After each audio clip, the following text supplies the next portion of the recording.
ഇപ്പോൾ നമ്മളൊരു higher secondary class റൂമിലോട്ട് കയറി ചെന്നാൽ നമുക്ക് അവിടെ 3 ടൈപ്പ് ആൾക്കാരെ കാണാനായിട്ട് 3 വിഭാഗം കുട്ടികളെ നമുക്ക് കാണാനായിട്ട് സാധിക്കും. ഒന്ന് പരീക്ഷ പേപ്പർ കിട്ടും അല്ലെങ്കിൽ അതിന്റെ ഒരു ഭയപ്പാടിലിരിക്കുന്ന കുറെ കുട്ടികൾ, അല്ലെങ്കിൽ കിട്ടിയതിന്റെ വിഷമത്തിൽ അല്ലെങ്കിൽ വിചാരിച്ച മാർക്ക് കിട്ടാത്തതിന്റെ സങ്കടത്തിലിരിക്കുന്ന കുറച്ച് കുട്ടികൾ ഉണ്ടാവും. രണ്ടാമത്തെന്ന് വെച്ച് കഴിഞ്ഞാൽ അടിപൊളിയായിട്ട് പരീക്ഷയൊക്കെ എഴുതി ഇനി ആ പേപ്പർ ഇങ്ങോട്ട് കിട്ടിയാൽ മതി, ആ സക്സസ് ഒന്ന് സെലിബ്രേറ്റ് ചെയ്യാൻ വേണ്ടിയിട്ടിരിക്കുന്ന കുറച്ച് കുട്ടികളുണ്ടാവും. ഇനി മറ്റൊരു വിഭാഗം കൂടിയുണ്ട്, അതായത് പരീക്ഷ പേപ്പർ തന്നാലും ശരി തന്നില്ലെങ്കിലും ശരി വന്നാലും മുതൽ ഞങ്ങൾക്കൊന്നും ഇല്ലേ എന്ന് പറഞ്ഞിരിക്കുന്ന, ഞങ്ങൾ ഈ ഗെയിമിലേ ഇല്ല എന്ന് പറഞ്ഞ് മാറിയിരിക്കുന്ന കുറേ ആൾക്കാരുണ്ടാവും. സോ ഇങ്ങനെ 3 ടൈപ്പ് കുട്ടികളായിരിക്കും ഇപ്പം ക്ലാസ്സിൽ ഉണ്ടാവുക അല്ലേ. സോ എനിക്ക് ആദ്യത്തെ ആൾക്കാരോടാണ് ആദ്യം പറയാനുള്ളത്. ബാക്കിയുള്ളവരടുത്തും കുറച്ച് കാര്യങ്ങൾ പറയാനുണ്ട്, അത് നമുക്ക് അവസാനം പറയാം. അതായത് പരാജയം സംഭവിക്കും അല്ലെങ്കിൽ പരാജയപ്പെട്ടു അല്ലെങ്കിൽ പെടാം എന്നുള്ള പേടിയിലിരിക്കുന്ന കുറച്ച് പേരുണ്ട്. നിങ്ങളോട് എനിക്ക് ആദ്യം പറയാം, നമ്മളെ ഈ കണ്ടുപിടുത്തങ്ങളുടെ രാജകുമാരൻ എന്നറിയപ്പെടുന്ന ഒരാളുണ്ട് അല്ലേ, അതെ, എഡിസൺ. അപ്പോൾ പുള്ളിക്കാരൻ്റെ ലൈഫിലുണ്ടായ ഒരു ഇൻസിഡൻറ്റ് ഉണ്ട്. അതായത് ഈ ബൾബിനകത്ത് ഉപയോഗിക്കുന്ന ഫിലമെൻ്റ് ഉണ്ടല്ലോ, ഇത് കണ്ടെത്താൻ വേണ്ടിയിട്ടുള്ള ഒരു കുറേ കാലം തന്നെ അദ്ദേഹത്തിൻ്റെ ടീമും ഭയങ്കരമായിട്ട് വർക്ക് ചെയ്തു. എന്ത് സാധനം ഉപയോഗിച്ചാലും ഇതിങ്ങനെ ചൂടാവുന്നു പൊട്ടിപ്പോകുന്നു അല്ലാതെ അതിങ്ങനെ ഫിലമെൻ്റായിട്ട് നിലനിൽക്കുന്നില്ല, നിന്ന് കത്തുന്നില്ല, പെട്ടെന്ന് തന്നെ പൊട്ടിപ്പോവാണ്. അപ്പോൾ ഒരു വസ്തു ഉപയോഗിച്ചു, 2 ഉപയോഗിച്ചു, 100 കണക്കിന് വസ്തുക്കൾ ഉപയോഗിച്ചു, പക്ഷെ ഇതെല്ലാം പൊട്ടിപ്പോകുന്നതല്ലാതെ അയാൾക്ക് സക്സസ്സിലേക്ക് എത്താൻ സാധിക്കുന്നില്ല. കൂടെ വർക്ക് ചെയ്യുന്നവർക്കാണെങ്കിൽ മടുത്തു, അത് എന്ത് ഉപയോഗിച്ചിട്ടും ഫെയിലിയർ അല്ലെങ്കിൽ അട്ടർ ഫ്ലോപ്പ് ആകുന്നുള്ളതല്ലാതെ അത് ഒരു സക്സസ്സിലേക്ക് എത്തുന്നില്ല. അപ്പം അങ്ങനെ ചെയ്ത് അവസാനം കൂടെ വർക്ക് ചെയ്യുന്ന ഒരാൾ എഡിസനോട് പറഞ്ഞു, നമുക്ക് ഈ പരിപാടി വെച്ച് കെട്ടിപ്പൂട്ടാം, കാരണം ഇത് സക്സസ് ആവുമെന്ന് തോന്നുന്നില്ല, കാരണം ഫുൾ ഫ്ലോപ്പാണ്, നമുക്ക് ഫെയിലിയർ മാത്രമാണ് റിസൾട്ടായിട്ട് കിട്ടുന്നതെന്ന് പറഞ്ഞു. അപ്പോൾ അദ്ദേഹം പറഞ്ഞൊരു സെൻറ്റൻസ് ഉണ്ട്, അതായത് ആര് പറഞ്ഞു നമ്മൾ ഫെയിലിയർ ആണ് ആക്ച്വലി ഇവിടെ നടന്നുകൊണ്ടിരിക്കുന്നത്, നമ്മൾ ഓരോ പരാജയത്തിന് നമ്മൾ ഓരോ കാര്യങ്ങളും പഠിച്ചുകൊണ്ടിരിക്കുകയാണ്. എന്താണ്?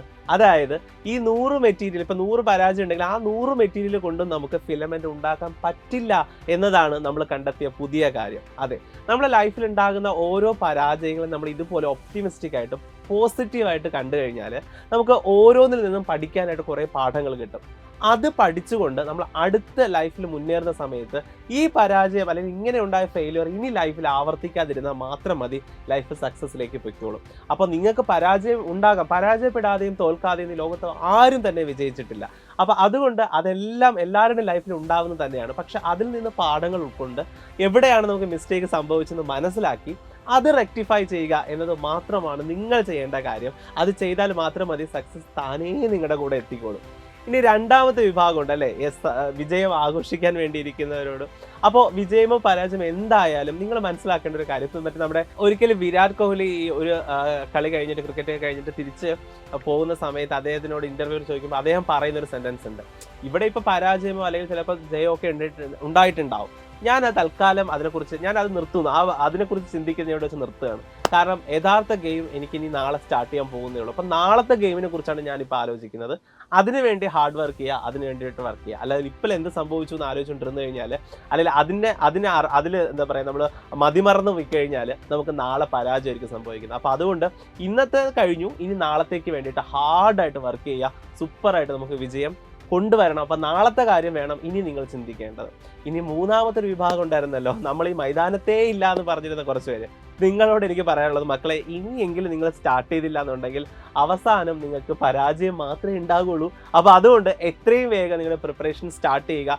എത്രയും വേഗം നിങ്ങളുടെ ഈ ഒരു മടി പിടിച്ചിരിക്കുന്ന സ്വഭാവം ഉണ്ടല്ലോ അത് അങ്ങോട്ട് മാറ്റിയിട്ട്, നമ്മുടെ ഹയർ സെക്കൻഡറി ഭയങ്കര ഇമ്പോർട്ടൻ്റ് ആണ്, നിങ്ങളുടെ ലൈഫ് ഫ്യൂച്ചർ സെറ്റിൽ ചെയ്യാനുള്ളതാണ്. അപ്പോൾ അതുകൊണ്ട് ആ ഒരു സീരിയസ്നെസ് ഉടനെ പഠിത്തത്തിലേക്ക് കൊടുക്കുക.